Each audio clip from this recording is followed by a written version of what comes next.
Welcome to CCNA Lab. Today we'll learn the first commands you'll type on almost every Cisco device. When you first connect to a Cisco switch, you'll see the greater than symbol. This is called User Exec mode. Here you can only run basic monitoring commands. Configuration is not allowed yet. Type enable and press enter. Notice the prompt changes from the greater than symbol to the pound sign. This is called Privileged EXEC mode. Now you have access to advanced commands and you're one step closer to configuring the switch. Next, type configure terminal. This command takes you into global configuration mode, where you can change the switch settings. Now type hostname S1. Immediately, you'll notice the prompt changes from switch to S1. That's because you've successfully renamed your Cisco switch. Let's continue by configuring the management interface. Type interface VLAN 1. This enters the virtual management interface that allows you to remotely manage the switch. Now assign the IP address 192.168.1.2, 255.255.255.0. This gives the switch its own management IP address. Next, type no shutdown. By default, the interface may be administratively down. This command activates it. Finally, type exit. Now type end.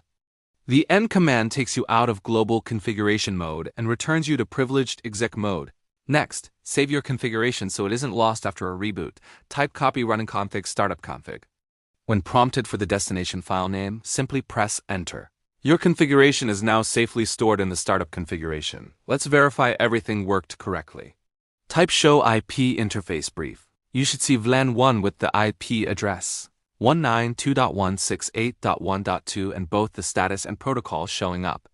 To verify the complete configuration, type show running config pipe section interface VLAN 1.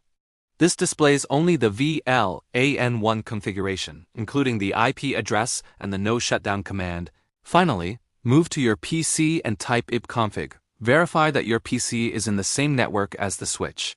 Now test connectivity by typing ping 192.168.1.2.